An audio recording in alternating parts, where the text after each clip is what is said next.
There are 12 dimensions of Naga. There is a 400-meter long serpent mound. Wherever Pratyahara happened, there Naga lived.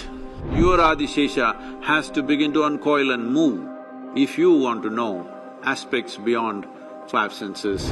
Where the five senses fail, there the work of the Naga begins.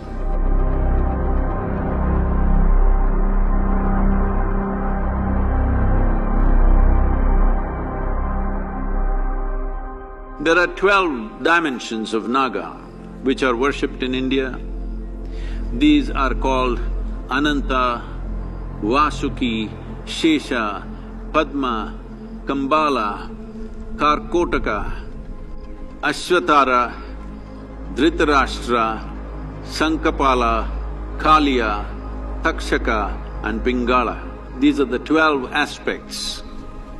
These 12 aspects also relate to the 12 aspects of the calendar, the 12 aspects of the stars and stuff that people read. In various cultures, literally across the world, you see symbolisms, symbolic proof.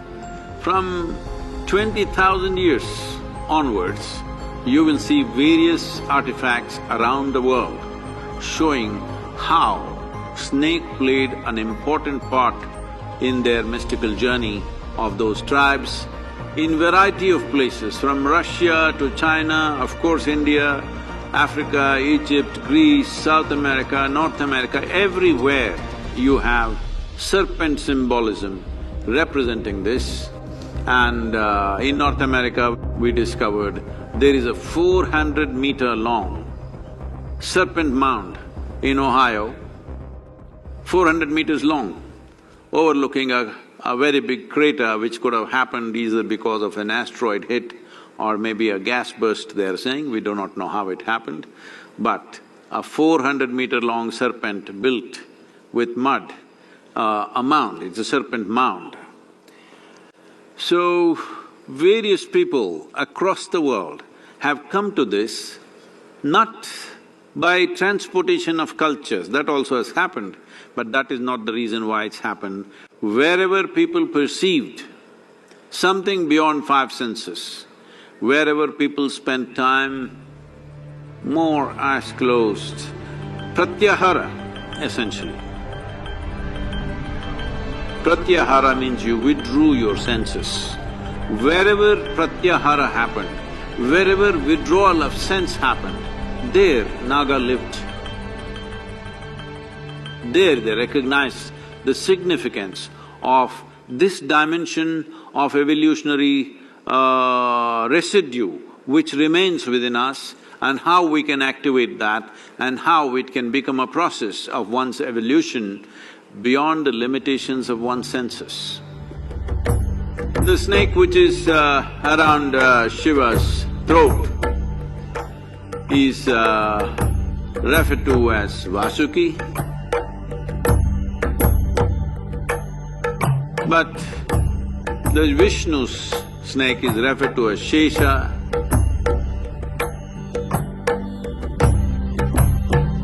If you do not know this, those of you who learnt early part of your school, you did in local languages in southern India, if you did, either in… I do not know what's the word in Tamil, but in Telugu and Kannada, if you're learning mathematics, Shesha means remainder.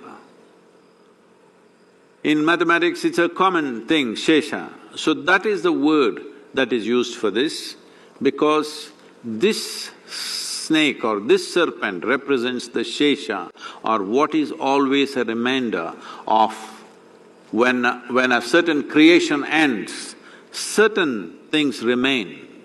A certain core aspect remains, which once again germinates into another creation. So it is upon this Shesha that Vishnu rests. That means when he is resting, when there is no creation to maintain, he is resting on Shesha, what is remainder. Adishesha uncoils and time moves forward. This is the mythology about it.